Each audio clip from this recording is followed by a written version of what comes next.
तू पिऊन आलीस? येऊ नको आडवा. लेकिन ये साला कर क्या रहा है यहाँ पे? हे पण माहित नाही की मी चालली तर रस्ता बरोबर आहे का नाहीये. हे म्हणजे असं झालं बारशाला जायचं पण बारसच कोणाचं आहे ती माहिती. तर आपण घेऊया स्टॉप पुन्हा एकदा. होय शपथ. आणि नीट उतरायचं की मसरागत कुणी उतरलं होतं तुझ्यावर. तुला साधा कॉमन सेन्स नाही गाडीवर उतरा. ह्या बाईचं असं म्हणणं होतं जागोजागी स्टॉप घेण्यानं अशानं आपलं लवकर फिरून होईल. By the way she is my personal assistant. तू पिऊन आलीस? आय मीन तू पिऊन होऊन आलीस? हॅलो. एखाद्या अंगणवाडीतल्या पोराला शिकवावं एकचा दांडा खाली आणि वरती आकडा, तसं ह्या बाईला मला ती बोलती मोठ्यानं नाही तर दाखवतो त्या मॅपमध्ये. आता तुझं लोकेशन आपल्याला आता पण कुठे गाडी कुठली हवान हवान आणि तिथनं ते कुठे जातो त्यात रस्ता जातो बघायचं आणि रस्ता नाही आपला रस्ता सांगते तुला. आपलं हिल स्टेशन व्हायच्या आधी आपण जाऊया. थांबे. That day people just wondering how look as. म्हणजे आमचा उभं राहून राहून जोकर झाला होता तिथे. सिरियसली. आता इथं विषय असा होता लग्नाला जाऊन नवरी घरी राहिले का. अरे कहना क्या चाहते हो? माईक नेलता पण त्याला चार्जिंगच संपलेलं. आणि अजून काहीच चालू केलं नाही तर माझ्या मांड्या दुखायला लागला. काय करायचं तू सांग. आणखीन एक ट्रिक देते. मागच्या ब्लॉगमध्ये लोकेशन गेस करायला सांगितलं होतं. तर काइंड ऑफ इन्फॉर्मेशन आम्ही ट्रेकला चाललो होतो.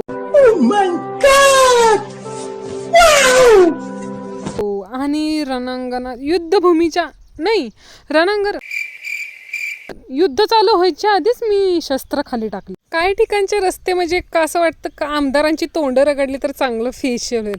खड्ड्यात रस्त्यात खड्डा तेच कळत नव्हतं. आता आपण त्यांना ठोकू. मला माझ्या आईने सांगितलं नीट घरी येऊन पोरं बसते माझ्याकडे. त्यांना असं वाटलं मी आता ठोकणार नाही तर त्यांच्या तर निवडून जाणार. रडू नकोस बाळा मी एवढी कच्ची मी आता काच पण बंद केले का तर ह्या नावावर नीट जावं. म्हणजे मी काय करते. माईकच्या चार्जिंगचा इश्यू झाल्यामुळे मी बोंबलून ओरडत होते. पण तुम्ही प्रेमाने ऐकलं तर ऐकाय जाईल सगळं तुम्हाला. किती वाजले झाले. वरून उन्हाचा तडाखा आणि मनात होणारी धडधड एवढ्या स्पीडने गाडी पळवत होतो. म्हणजे अक्षरशः ट्रेक होता 4 तासाचा आणि आम्ही 1 वाजलं तरी प्रवासच करत. रस्ता आणि आयुष्य दोन्ही पण खूप मोठे. पण मधला प्रवास तर करावाच लागतो ना. तसंही कुणीतरी म्हणलंय डेस्टिनेशनपेक्षा जर्नी इम्पॉर्टंट आहे. पण जर्नी करतानाच एवढी फाटती की त्या केलेल्या जर्नीमध्ये पण आपण डेस्टिनेशनचाच विचार करत असतो. आणि आजूबाजूला असलेलं नैसर्गिक सौंदर्य फक्त आपल्या डोळ्यांवर जड भार म्हणून राहतं. म्हणजे ॲज सिम्पल ॲज कुठेतरी निघायसाठीच आपण कुठनं तरी प्रवास चालू करतो आणि कुठेतरी पोचायसाठीच आपण चाललेलो असतो. पण आपण निघताना आणि पोचताना जा मधला काळ असतो तर मधल्यामध्येच घालवून टाकतो जिथं फक्त आपण पोचायचाच विचार करत असतो. समजलं तुम्हाला? मलाही नाही समजलं.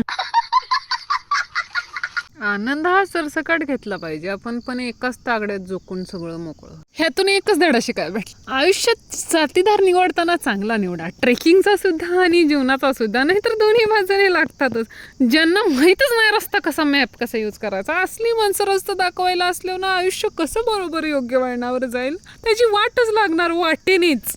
आणि नोट दे तू फक्त खायच्या कामाची आहेस. आणि हा माझा 103वा स्टॉप असेल. आता इथं माझी गत अशी झाली होती जायचं होतं तमकीकडं पण आमकीकडून रस्ता सांगणारीच नव्हती. मंद. हिला दात काढून दात दाखवण्याशिवाय दुसरं काही जमत नाही. तर आपण भेटूया नेक्स्ट ब्लॉगमध्ये थेट लोकेशनवर. व्हिडिओ आवडला असल्यास आवडायलाच हवा. लाईक शेअर सबस्क्राईब करा. भेटूया नेक्स्ट ब्लॉगमध्ये. See you soon.